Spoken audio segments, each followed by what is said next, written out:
Hi everyone, Mike Volkin here with Freelancer Masterclass. Today we're going to be talking about how to start a freelance business with no money. Now granted, just about everybody has something to put into their business, even if it's just a few dollars, but for the sake of this presentation, I'm going to talk about absolutely zero money, stuff you can do for free to get clients today. I've outlined 4 or 5 methods, so let's go ahead and go through them.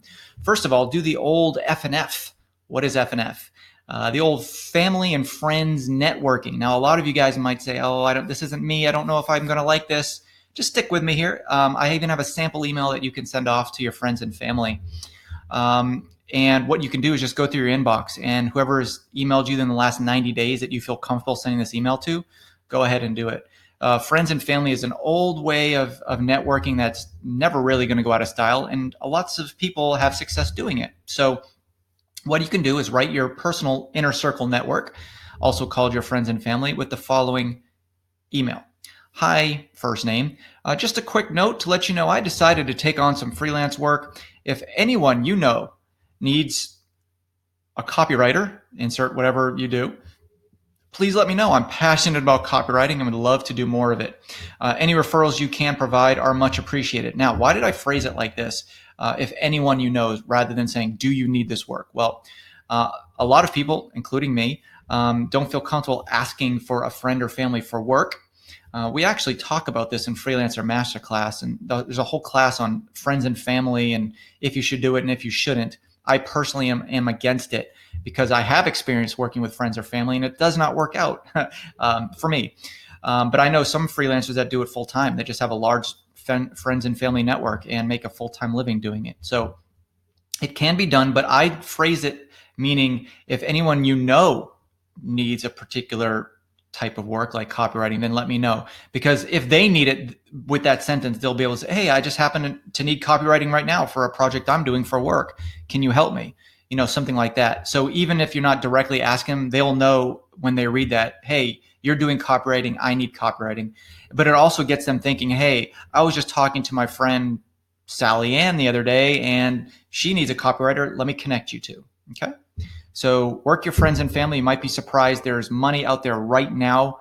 No matter how small your network is, there's more than likely some money out there you can grab right now.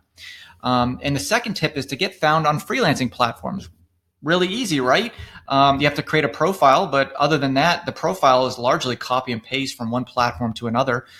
So start with these. I don't need to go through all of these that are listed here, but I'm sure you've heard of Upwork, freelancer.com, iFreelance, Guru. There's a lot of them. Depending on what you do, I mean, 99 Designs obviously is for a designer. And there's also, you've probably also heard of Fiverr. I put a little boo by that because I'm not a fan of Fiverr at all. I think their customer service is wretched, and they drive the wrong type of clients unless you want to work for $5 every time they get a client.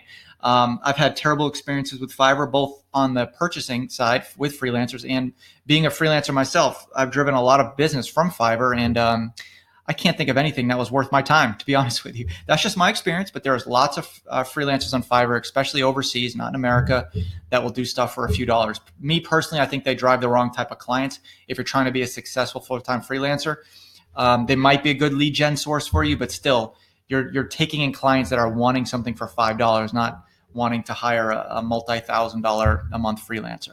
Okay, be your own client. So I have freelancer students that have gone through Freelancer Masterclass and have done this very tactic, and it works very well.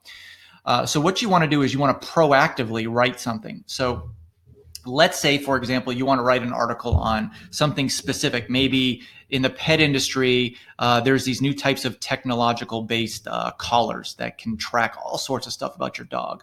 So the high-tech collars. You want to write a really thorough, well-researched article that's SEO'd about articles about collars. That is a unique article, and you go to these websites that produce a lot of content. Maybe you just go to Google and you type in pet blogs, and you email them and say, "Listen, I just wrote a unique article for 1,000 words on something that's very trendy. You can have it. I haven't sold it to anybody yet. You can have it for $400 or whatever, $300. Name your price." And they are always looking for content because they're always looking to be on the top of Google. So they will often pay writers. So why not just go to them proactively and say, I've got this article. It's all done. It's all SEO'd. It's laid out. It's perfect. I'm a copywriter, and it's a trending topic. Have it.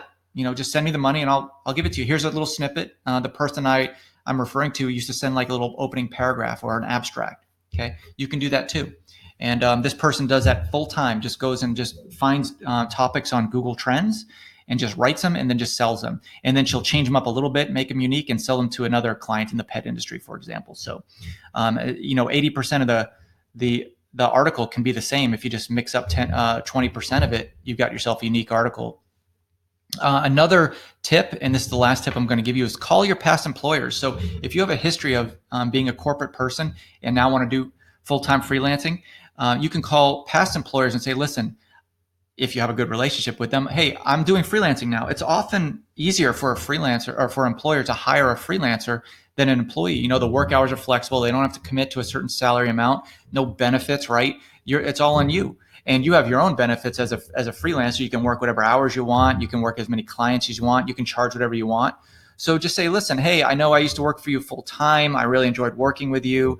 I'm doing this, this type of work, copywriting, SEO, marketing, whatever, on a freelance basis. So if you have any projects, I'm already familiar with your company. I'm familiar with your customers. I'm familiar with your employees. Throw me some work on either an irregular or regular basis, and it'll be very informal. And then a lot of times employers do that. I've done that, and it works great. In fact, the last time I did that, my former employer was paying me almost 3 times as much per hour as they did when I was a salaried employee.